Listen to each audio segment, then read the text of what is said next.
O Canal Brasil está na Brasa em Casa 2023. Nós fizemos um debate super interessante sobre a inteligência artificial. Como é que ela está mudando e moldando a gestão de negócios aqui no nosso país. Nós conversamos com Daniel Cassiano, da Ambev, e Henrique Vaz, da Wildlife Studios.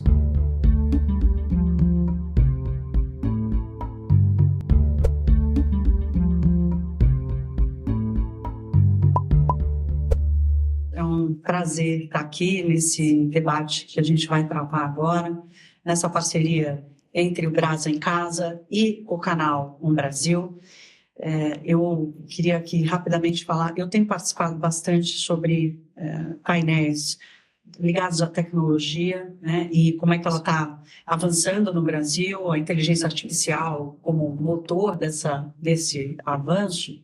E tem um tema que me preocupa muito, que dialoga com o que a gente acabou de ouvir da Luísa, que é a qualificação dos jovens, né? Portanto, a importância de uma iniciativa como o Brasa, de tantas outras, inclusive como essa aqui, onde a gente está hoje, da Intel, e a participação da sociedade civil. Acho que esse foi um ponto importante que a Luísa nos trouxe aqui, de que a sociedade civil tem que se movimentar para fazer as coisas acontecerem, porque há um desafio gigantesco para lidar com essa novidade que não tem como estancá-la, que é o avanço da tecnologia e da inteligência artificial, que é a educação. Então, acho que vai ser bacana a gente ouvir hoje do Daniel e do Henrique aqui, como que as empresas, e empresas como a Wildlife, por exemplo, que está absolutamente conectada com o futuro, ou da Ambev, que é uma indústria de alimentos, se conecta com esse futuro agora,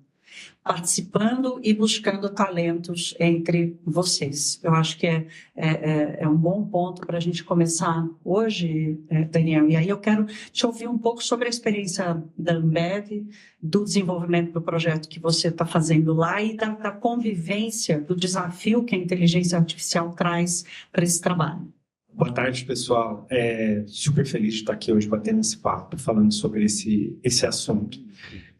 Acho que você tocou num tema que a gente está discutindo muito hoje, que ele tangibiliza tanto um ponto da educação quanto um que eu queria trazer como um dos grandes, não digo nem dilemas, mas pontos que a gente tem discutido e investido muito internamente, que é como que a gente prepara os nossos líderes para essa nova era que a gente está vivendo com a inteligência artificial, muito mais acessível e fazendo muito mais parte do nosso dia a dia do que aquilo que a gente via muitas vezes, por exemplo, a gente falou da Tesla, né? Fala de coisas que talvez não são tão presentes no nosso dia a dia, mas que, né, especificamente nesses últimos 2 anos, a gente vem tendo um avanço, talvez eu não tenha visto nos meus 20 e poucos anos de carreira, uma velocidade tão grande no avanço de algum tema da tecnologia ou da computação, como a inteligência artificial está nesse exato momento da sociedade e da economia. As coisas estão andando muito rápido e nós, como, no caso, falando aqui muito pelo nome da Ambev, mas é um desafio muito grande que a gente, por exemplo, tem discutido programas internos de formação em parceria com algumas universidades, a gente tem programas de formações internos, mas como é que a gente prepara os profissionais para essa nova era, para lidar com a proximidade de ter a inteligência artificial? E aí aqui eu trago um ponto assim, existe um grande debate sobre o que a inteligência artificial vai substituir ou não, como ela vai mudar a economia ou não, mas o que eu posso assim trazer do que a gente está vendo, quando eu pego o lado da indústria da Ambev, o lado eu lidero a frente de analytics, de data, toda a frente de inteligência artificial da Ambev para 6 países. Então, tem um time de 350 pessoas que trabalha hoje exatamente dentro desse contexto, transformando a operação de uma empresa gigante, né, que aqui no Brasil a gente fala dos seus 40 mil colaboradores, mas que tem um impacto gigantesco, uma das maiores produtoras de bebidas no mundo, e que a inteligência artificial passou a fazer parte do nosso dia a dia. Deixou de ser aquilo que, para nós de tech, era algo que a gente já está discutindo, a gente está desenvolvendo, programando, a gente via isso há mais de décadas, assim, fazendo parte.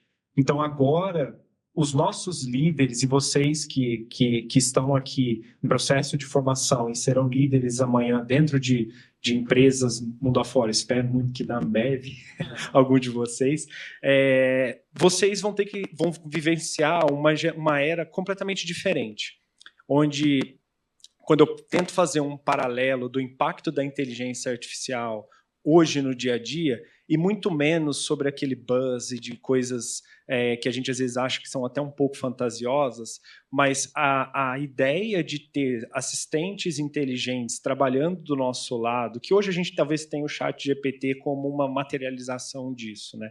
Mas isso é algo que já começa a ser muito próximo. Então, quando as pessoas às vezes me perguntam assim, como é que na Ambev vocês estão enxergando que vai ter um impacto da inteligência artificial no dia a dia de uma pessoa que trabalha, por exemplo, em uma fábrica de cervejas? Eu acho que ela vai se tornar muito mais produtiva, porque tem muitas tarefas manuais que ela fazia, que ela vai ter um assistente que vai ajudar ela a fazer aquilo muito mais rápido. Eu sempre tento fazer um pouco paralelo com o filme do Homem de Ferro, que tem o Jarvis, né, e o Tony Stark, tudo ele delega para o Jarvis, né, e fala, Jarvis, me ajuda a fazer tal coisa, assim, assim, assado. Quando o filme do Homem de Ferro tinha, quando foi lançado, aquilo era distante. A gente olhava e algumas pessoas falavam assim, mas não tem a Alexa? A Alexa faz uma parte disso, mas o que a gente tem hoje, principalmente com a chegada de Generative AI dentro da realidade da gente, próximo, palpável, acessível financeiramente, computacionalmente falando, é que, no fundo, a gente vai passar a ter esse tipo de realidade dentro das empresas, não só dentro dos times de tech. Que hoje, se você pega os times de tech, a galera vai falar, mas eu já tenho esse tipo de assistente me ajudando a programar, eu já faço várias das minhas tarefas aqui de forma super inteligente. Mas quando você vai para um campo, a realidade não é essa. Quando você pega uma fábrica, ou no caso da Ambev mesmo dentro de um escritório, se eu for para uma área financeira, a realidade deles não é essa. Então, eu acho que tem um lado que ele transpõe um pouco o tecnológico e vai para o preparo de saber como lidar com isso, com essa nova ferramenta, digamos assim, de forma positiva. Não é que ela vai substituir, na verdade, a gente vai ser mais produtivo. E aí a gente vai passar a poder fazer mais coisas. Não, legal. Essa dupla entre a produtividade né, do exercício das profissões, a questão da transversalidade, né, o fato da tecnologia hoje ela ser transversal. Eu tenho ouvido muito isso. Né? A empresa não tem mais uma área de tecnologia, a tecnologia está em toda a empresa. Né? Algumas ainda pode até ter uma subdivisão, mas, na verdade, a tecnologia ela passa a ser transversal. Aí, Henrique, eu passo para você, porque vocês são essencialmente tecnologia, né? Quer dizer, 100% já nasceram assim. Então, contar um pouquinho a história da Wildlife, eu acho que é bacana você trazer o teu olhar e lidar com aquilo que sempre foi a essência do negócio, mas também tem o desafio de se atualizar e de usar a inteligência artificial da melhor forma. Bom, respondendo a primeira parte, um breve resumo da história da empresa. Basicamente, você tinha dois irmãos, que um trabalhava no JP Morgan em Londres, o outro estava no BCG no Canadá, eram novos, falaram, a gente quer fazer uma empresa junto, vamos voltar a morar com nossos pais, e tinha alguma ideia de como programar, mas por sorte o YouTube já existia, então eles foram atrás da cozinha da casa dos pais a aprender como fazer jogo, através de tutorial de vídeo do YouTube. E daí, depois de muito trabalho duro, eles fizeram o jogo que foi o jogo mais baixado do mundo. Então é claro que tem aí bastante trabalho duro, competência, mas eles também estavam começando no momento certo, onde os smartphones eles estavam começando a se disseminar na sociedade e as App Stores estavam apenas começando, né? Então era um período onde todos os apps eram pagos e eu lembro que eu ia para a escola e eu pedia para jogar no celular do meu amigo que tinha um celular legal, eu não tinha celular. E então acho que teve bastante de começar na hora certa, fazendo o produto certo. Acho que lembra um pouquinho esse período de inteligência artificial que está começando agora, é um negócio ainda pouco evoluído, mas com muito potencial. E, a partir daí, com o investimento total de $100, eles fizeram a empresa que hoje vale 3 bi. Então, acho que é uma história de sucesso bastante especial. Daí surgiram inúmeros outros jogos que a gente fez ao longo dos últimos 10 anos. Sobre o tema de inteligência artificial no contexto da nossa empresa, eu divido em duas partes. Acho que tem o ferramental e tem as técnicas e tecnologias que são aplicadas para resolver algum problema importante. Na parte do ferramental, eu associo a produtividade, a fazer a gente se mover mais rápido, testar a coisa mais rápido, iterar mais rápido. E aí o que a gente faz é simplesmente testar um monte de coisa. Então, a gente está adotando, por exemplo, o GitHub Copilot, que é uma ferramenta que faz a gente conseguir escrever código mais rápido. Então, através de uma descrição natural, né, em inglês mesmo, do que você quer fazer com o seu código, ele vai lá e cospe, pum, 100 linhas de código e você não precisou escrever. E a gente acha que isso faz os nossos desenvolvedores, sei lá, 20% a 30% mais rápido, e é um negócio que está só começando. Então, esse é um exemplo de ferramental que a gente adotou.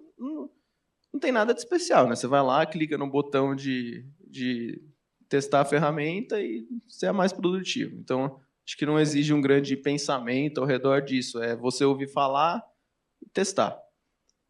Na parte de AI como solução para resolver problemas, acho que a gente tem muito cuidado para não se apaixonar por nenhuma tecnologia, apaixonar por nenhuma solução só para a gente falar que está usando ela para inflar, enfim, o valuation da empresa ou qualquer coisa desse tipo.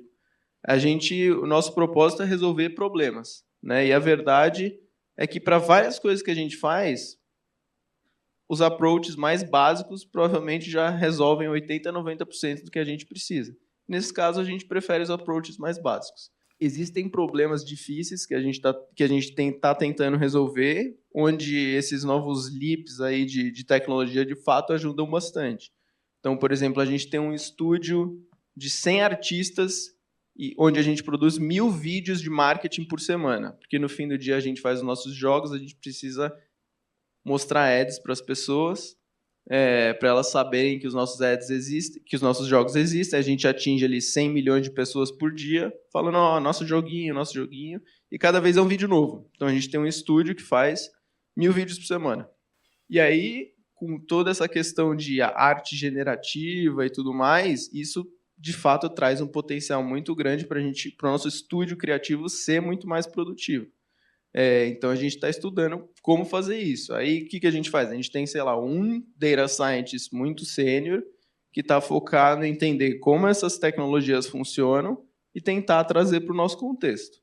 Eu não diria que é um grande shift de mindset, é mais uma estratégia de alocação de recurso, de como você pode trazer alguma coisa nova para o nosso contexto para fazer a gente ser mais produtivo. Então, a gente faz essas apostas assim, de forma bem intencional, né? A alocação de recurso de forma que a gente acha que faz sentido, que também não é como se tudo fosse mudar do dia para a noite, né? Meninos, eu quero entrar aqui no tema específico agora, um pouco mais da inteligência artificial, para falar desse que é o principal insumo da tecnologia e que hoje passa a ser, hoje não, né? Já faz um tempo, mas hoje cada vez mais, passa a ser o principal instrumento de poder sobre todos os aspectos. Nós vamos falar do poder benigno, que é o da produtividade, que é o do desenvolvimento, que é o do crescimento, são os dados, né? Os dados das pessoas, os dados disponíveis no planeta são o grande insumo dessa tecnologia. Então, quero dividir aqui com vocês sobre esse tema, cada um sob a sua perspectiva, como é que vocês enxergam os dados sendo esse grande ativo de poder e, ao mesmo tempo, certamente, o desafio de qual é a melhor maneira de acessar e aplicar a base de dados. Quando eu penso nesse desafio e como a gente lida com isso dentro da Ambev, até assim contando um pouco de história, né? A Ambev, historicamente, a gente sempre foi muito B2B. A gente sempre vendeu os nossos produtos para os pontos de venda, para os bares e restaurantes. E nos últimos anos a gente lançou a nossa operação B2C, aqui no Brasil conhecido como Zé Delivery, e fora no México, em outros países, ele é conhecido como Tadá, mas que é o mesmo conceito. Quando a gente passou a ter esse tipo de operação que mudou drasticamente como a gente enxerga os dados dentro de casa, porque até então a gente tinha muito dado das nossas operações, a gente não lidava tanto com dado de consumidor final. A nossa realidade era muito mais lidar com os dados da nossa operação, o dado do ponto de venda, o dado mais da operação de venda como um todo. Isso trouxe para a gente um desafio que foi de será que a gente está organizado e estruturado corretamente para lidar com esse tipo de informação? E no nosso caso especificamente, o Zé Delivery ele é uma plataforma. Então, ele vende produtos de concorrentes da Ambev. Ele foi constituído para não ser uma plataforma de venda de bebidas que você recebe os seus produtos em 30 minutos, gelado, e como eles costumam dizer, no precinho. Ele não foi constituído para vender só produtos da Ambev.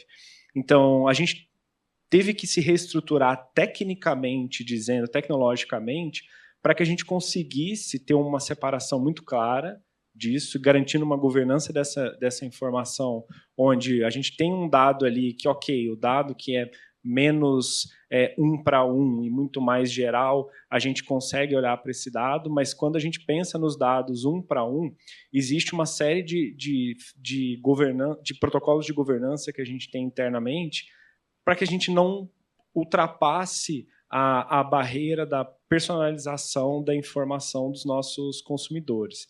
Então, quando a gente pensa no uso do dado, e aí a gente pode pensar que o que a gente pode fazer com esse dado? Quando eu, como uma pessoa de data dentro da companhia, penso em algum dado, eu quero transformar aquilo em informação, no geral. Então, eu quero pegar um dado, porque o dado, por si só, ele é um conjunto de caracteres que está salvo em algum lugar e que, se a gente não faz alguma coisa com ele, é um dado que está ali, legal, eu possuo aquele dado.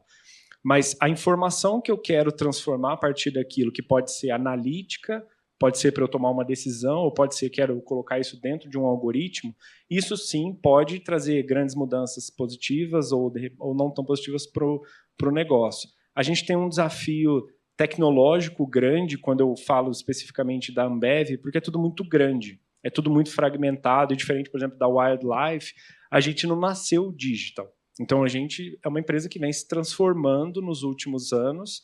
Acho que até, comparativamente falando, está andando muito rápido essa transformação, mas existe sempre essa discussão, a gente leva isso muito a sério. Então, em vários momentos, a gente até queria acelerar mais algumas iniciativas internas com o uso do dado e transformar esse dado em alguma informação, mas se a gente não consegue ter uma garantia de que a gente está fazendo isso da forma mais correta possível, a gente às vezes anda mais devagar. Então é um trade-off que eu nem considero tanto um trade-off, mas que está nos valores da Ambev, que é aquele 10º valor que a gente não gosta de pegar atalhos, né? Então existe um desafio hoje, do ponto de vista da Ambev, só para jogar aqui para o Henrique, muito grande na fragmentação disso. Tenho diversas maturidades diferentes, sistemicamente falando, maturidade digital diferente dentro da companhia.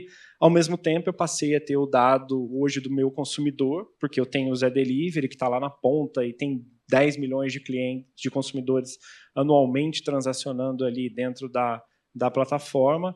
Existe um ponto médio que a gente tenta buscar ali de uso dessa informação, onde a gente tenta fazer um bom uso dela, mas não transpor um limite ali da personalização. Bom, acho que a Wildlife está no oposto desse espectro que o Daniel descreveu. A gente tem 3 bilhões de downloads né? Então, eu não posso sair na rua perguntando o que você achou do Sniper 3D, você gostou dessa feature nova, não sei o quê. Então, todas as decisões que a gente toma são baseadas no bom e velho método científico. Tudo que a gente faz, a gente mede, todas as intervenções que a gente quer fazer, a gente faz A/B test, a gente entende exatamente qual que é o trade-off e a gente toma a decisão. Isso vai desde intervenções de produto, como, por exemplo, quero entender o impacto que uma determinada oferta está tendo no jogo, quero experimentar uma nova feature que a gente vai lançar dentro do Tennis Clash, quero experimentar uma porrada de coisa, a gente vai lá, a gente faz a intervenção, a gente mede e a gente toma a decisão. Então, como o nosso produto o nosso contato é direto com o consumidor final, é muito fundamental para a gente medir tudo que a gente faz para tomar nossas decisões. Na nossa operação de marketing é parecido. A gente tem uma plataforma, por exemplo, que participa de 1 milhão de leilões por segundo para comprar propaganda. Então, imagina que você está lá jogando Candy Crush, aí aparece um ad para você. Antes de aparecer aquele ad, ocorreu um leilão em tempo real, onde você tem algumas entidades que estão submetendo o preço para falar, estou disposto a pagar $10 para mostrar um ad do Tennis Clash para o Daniel dentro do Candy Crush. E aí, a gente tem uma plataforma que faz exatamente isso, participa desses leilões. Então, como que eu sei se eu vou pagar $10 ou $20 ou $5 para mostrar a propaganda para o Daniel? Então, novamente, a gente tem lá os nossos modelos que predizem qual a probabilidade do Daniel baixar o jogo, qual a probabilidade dele fazer uma compra, dado que ele baixou o jogo, e quanto que ele vai gastar dentro do jogo se ele fizer uma compra. Então, imagina que qualquer intervenção que eu vou fazer nesse modelo, eu preciso testar, né? Eu tenho um volume absurdo de dados no qual eu posso embasar toda a minha tomada de decisão. Então, isso para a gente é o nosso motor de crescimento, é o nosso motor de tomada de decisão. É claro que tem decisões que são baseadas em convicção, mas é importante você ser intencional, né? Essa decisão aqui é por causa de convicção, essa decisão aqui é por causa que os dados estão falando que são A, B e C. Então, acho que é bastante fundamental para a nossa operação. Posso fazer só um adendo aqui? Claro. Que você me lembrou de uma coisa super legal que conecta, e é legal, acho, de fazer esse paralelo entre uma CPG, uma empresa super que produz, mas que tem uma operação digital hoje, com uma empresa nativa digital. A gente tem exatamente o mesmo cenário que o Henrique mencionou para leilão de ads, etc., mas quando eu penso, por exemplo, na cevada. Então, no milho, eu tenho times hoje que trabalham na previsibilidade da colheita da cevada para daqui 3 anos, porque isso impacta diretamente em como a gente vai estruturar a nossa operação e na produção da cadeia de cerveja que chega na garrafinha que a gente coloca aqui na mesa.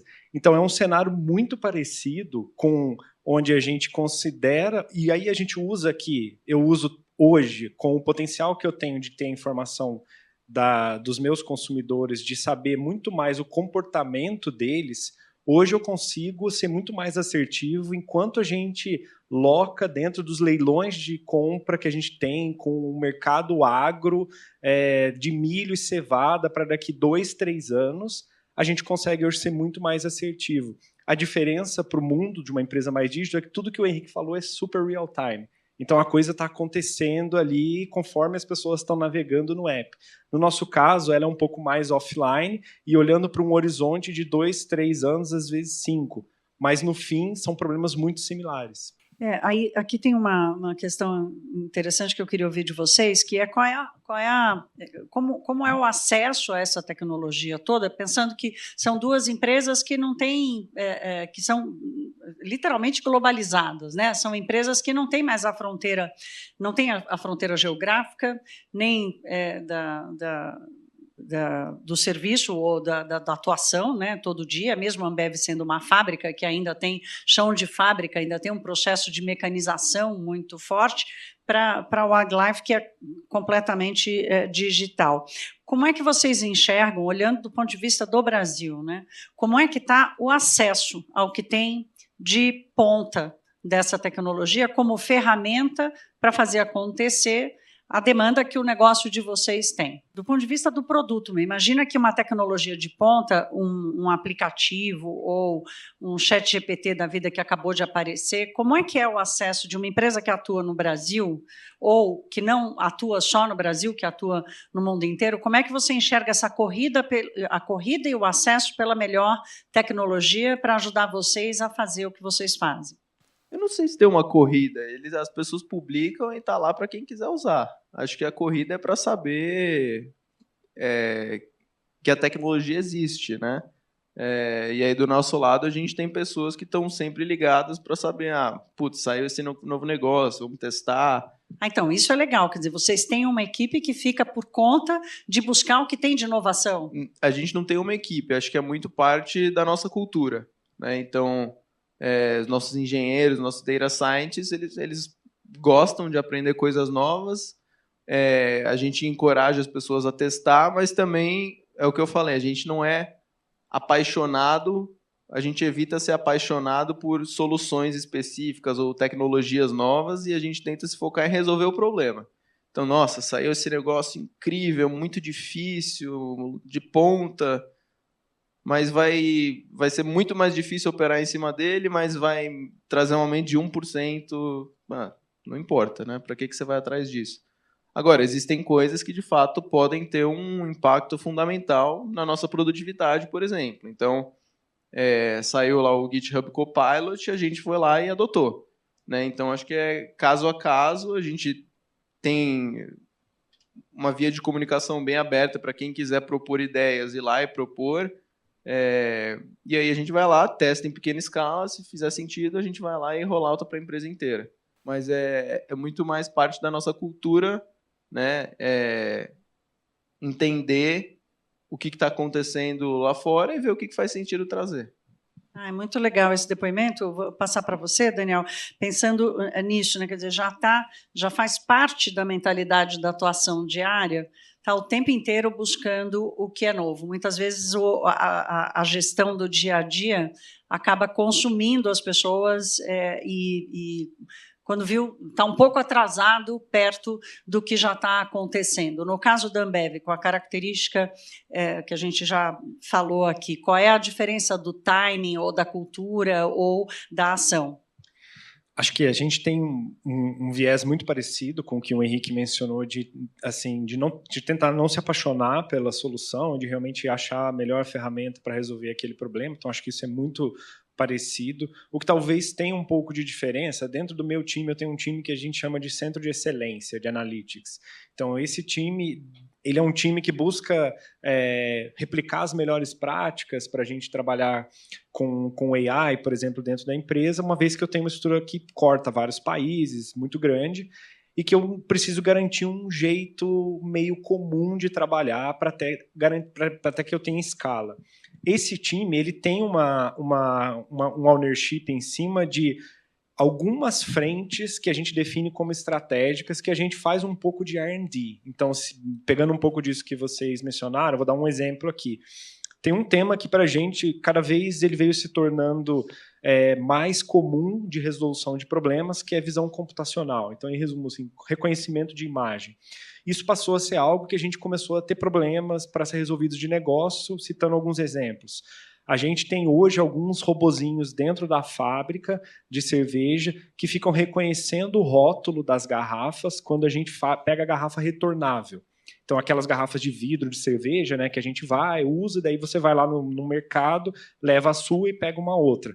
Essas garrafas, existe um super processo de lavagem delas, etc., que hoje existem uns hardwares nossos, que são umas câmeras que ficam imagina aquela esteira passando as garrafas assim, e aí tem alguns hardwares que ficam ali e ficam reconhecendo algumas características da embalagem que veio para que a gente possa fazer uma pré-curadoria de essa garrafa não serve e essa garrafa serve. Então tem algumas coisas que a gente descarta. Essa era uma aplicação. Aí a gente falou, poxa, a gente precisa resolver esse problema com visão computacional. A gente começou a trabalhar em cima disso, e aí surgiu um outro desafio. Quando vocês vão no supermercado, por exemplo, e aí vocês veem lá as prateleiras, né? Então vocês veem lá, por exemplo, que tem um monte de cerveja, refrigerante da Ambev. Existem nossos repositores, que são as pessoas que organizam aquilo. Só que a gente via que tinha uma diferença muito grande entre o que a pessoa que cuida da parte de compras do mercado fazia como um pedido versus o que a gente via que era a demanda de venda. O que a gente fez? A gente pegou o app, que esse repositor usa ali no dia a dia, e falou para ele, tira uma foto das prateleiras, aí, das gôndolas onde estão os produtos, que a gente vai começar a analisar essa informação. Então, de novo, surgiu uma aplicabilidade de visão computacional para que a gente reconheça aquelas imagens e identifique. Tem 4 Guaranás Antártica, 5 Skol aqui embaixo. Aqui ficou um buraco, me parece que está saindo mais isso ou mais aquilo. Então, assim, só para dar um exemplo, tem mais outras aplicações, tem aplicações dentro da logística. O que a gente fez? A gente colocou uma célula de pesquisa de visão computacional, onde aí hoje eu tenho pessoas que estão buscando o que está saindo não só o que está saindo de mais novo, mas até em conexão com algumas universidades, para alguns temas em específico de resolução dos problemas, desses problemas de reconhecimento de imagem. Eu tenho isso para algumas frentes, o mesmo modelo de solução de problemas, que faz sentido eu pegar e ter algumas pessoas dedicadas para essa resolução. Mas, no geral, não são muitas, porque acabam sendo algumas frentes que são extremamente estratégicas e que a gente vê que tem uma replicação grande dentro da companhia. Tem um tema aqui que eu quero trazer, que vocês dois passaram por eles. Eu ouvi de um gestor assim, não existe mais um mercado de 1 milhão de pessoas, existe um mercado para cada pessoa. E aí, Henrique, como no caso de vocês, pensando nessa empresa, que é uma empresa que no final é de tecnologia, mas é de entretenimento, né? E é de consumo. Vocês estão lidando diretamente com o que as pessoas gostam, querem e buscam. Como que a personalização e a inteligência artificial como ferramenta para isso, como ela se dá na gestão? Eu consigo pensar em 2 grandes instâncias onde a personalização é muito importante. O primeiro é quando a gente faz ofertas dentro do jogo, né? Então, de forma geral, a progressão dentro do jogo ela é comum, né? Então, você vai jogar primeiro isso aqui, depois isso aqui. Então, o fluxo ele é padrão. Agora, a monetização ela é personalizada. Então, eu entendo exatamente com o que você está engajando, eu entendo como você está gastando os seus diamantes, como você está gastando as suas moedas, quantos vídeos você está assistindo, em que país você está, qual telefone você tem, qual o seu IP, e aí eu falo, olha, pensei nessa oferta para você por esse preço. O que você acha? Então, isso a gente faz. Então, a gente tenta ter uma monetização personalizada. A outra instância disso é com a nossa ferramenta de comprar propaganda dentro de outros aplicativos. Então, eu entendo exatamente, nesse sistema que eu falei, que a gente tem 1 milhão de leilões por segundo para comprar propaganda e tudo mais, para cada um dos usuários que vem, eu entendo em que país ele está, qual o celular que ele tem, quais os apps que essa pessoa tem baixado no telefone dela, quanto tempo ela gasta dentro de cada app, se ela já comprou ou não comprou dentro de algum dos nossos jogos. Então, para cada uma dessas dimensões, eu tenho ali o perfil da Thaís e, com base nisso, eu entendo qual jogo faz mais sentido eu promover para você e quanto eu quero pagar por isso. Agora, várias ferramentas que a gente usa também dependem de personalização. Então, a gente trabalha com o Facebook Ads, com o Google Ads e tudo mais. E aí é um debate bem comum, né? No meio do marketing, os caras têm informação sobre a cor da sua cueca e eles levam isso em consideração na hora de entender qual a propaganda que eles vão mostrar para você. Então, do lado interno, do que a gente faz de fato, intencionalmente, acho que são essas duas as grandes instâncias, mas as ferramentas que a gente usa fazem isso de formas que a gente provavelmente nem sabe.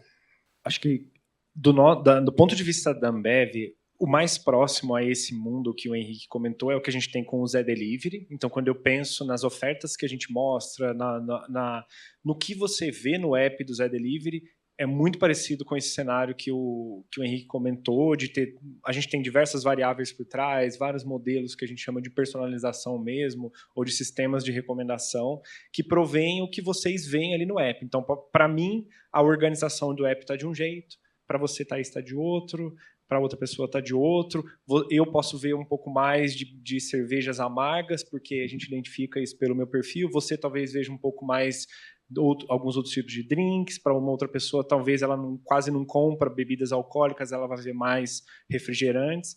Então, isso, do ponto de vista de consumidor final, a gente tem o mesmo cenário de pessoas construindo algoritmos e modelos para resolver esse tipo de problema. O que eu estendo um pouco no uso do dado, que não é tão um para um, mas é extremamente personalizado e que que faz parte de uma frente de inovação grande da gente, é a criação de drinks. Então, tem algumas bebidas que a Ambev criou que foram a partir de ter informação do comportamento dos nossos consumidores. Eu cito o exemplo do Mike's. Tem as versões de Brahma que saíram agora, tanto a duplo malte como algumas outras, todas essas elas não são uma personalização um para um, mas elas são produto de uma personalização onde a gente entendeu que o nosso consumidor queria algo diferente. O que eu estou entendendo aqui é que vocês dois estão tratando a personalização como uma coisa que é como o mercado funciona hoje, quer dizer, ela tem que ser levada em consideração. Eu tenho que estar o mais próximo possível de cada um dos consumidores dos negócios que vocês tocam, independentemente da diferença da natureza. É por aí? Isso, por aí. Vamos falar um pouquinho de regulação, que aqui está um grande calcanhar de Aquiles, né, de todo o negócio, um debate no mundo inteiro, como regular, como proteger as pessoas. Tem um filósofo coreano, o Byung-Chul Han, não sei se vocês já ouviram falar dele, ele ficou famoso com um livro que chama A Sociedade do Cansaço. Ele publicou recentemente um livro que chama Infocracia, que é como a era dos dados vai nos transformar, ou vai transformar os regimes sociais que a gente vive hoje. E uma das coisas que ele coloca, que eu achei super interessante, é sobre uma grande diferença de regimes sociais do passado, em que hoje nós somos voluntários, a gente entrega porque a gente quer. A gente quer aparecer, a gente quer mostrar, a gente quer dividir, a gente se pergunta pouco, né, o quanto eu estou abrindo de espaço. Então, o debate sobre a regulação passa por entender também qual é a disposição que a sociedade tem em participar dessa grande arena que é a disponibilidade dos dados. Como é que vocês veem esse debate agora da regulação, que leva em conta a ética, leva em conta a proteção das pessoas, a privacidade? A gente está num momento onde assim veio a LGPD aqui no Brasil, a gente tinha GDPR lá fora, a gente passou a ter alguma regulação em cima do que eu libero, do que eu estou disposto a prover dos meus dados.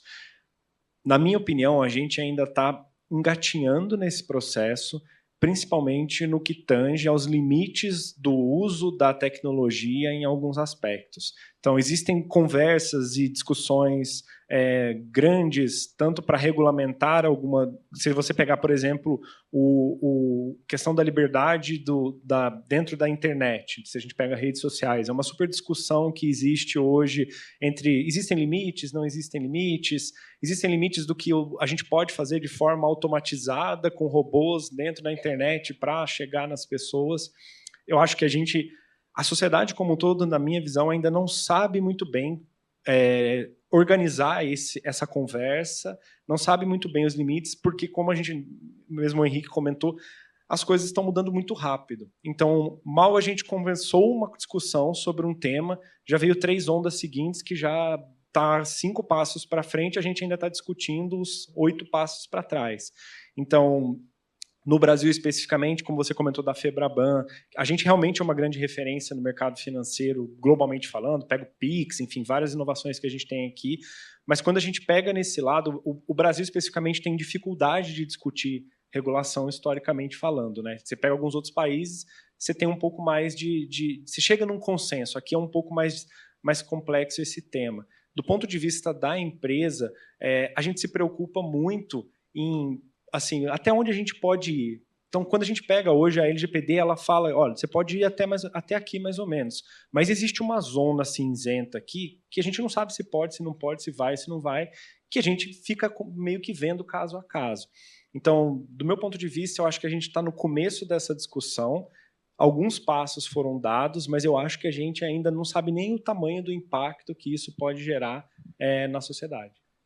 Acho que tem 2 discussões diferentes sobre regulação. A primeira é uso de dados e /privacidade. E aí eu concordo bastante com o que o Daniel falou. Acho que está no começo, o Brasil deu alguns passos no que parece ser um avanço. E aí existe uma outra discussão que é sobre regulação aí sim de AI mesmo. E aí acho que isso está começando a engatinhar no mundo inteiro. Mas é uma conversa completamente diferente. É igual regular indústria explica pra gente essa farmacêutica, diferença, é é igual legal. regular indústria automobilística e tudo mais. É muito mais sobre como seus modelos podem se comportar, né?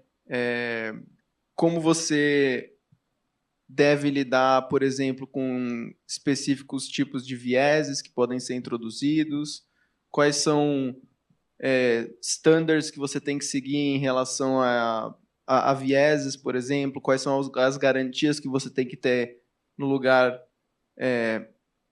para garantir que o seu modelo não está ferindo algum terceiro, enfim, um monte de coisa. Isso é diferente de como você, como empresa, utiliza os dados. Então, acho que nessa questão de utilização de dados, o Brasil até que está relativamente bem em comparação com o resto do mundo. E em inteligência artificial em si, acho que é um negócio completamente incipiente, mas acho que é uma conversa bastante importante, porque ninguém sabe para onde vai, né? Acho que ninguém entende direito quanto o mundo pode mudar por causa disso. Tem gente que acredita que traz riscos para a civilização, inclusive, e etc. Então, acho que é uma conversa importante que está começando agora.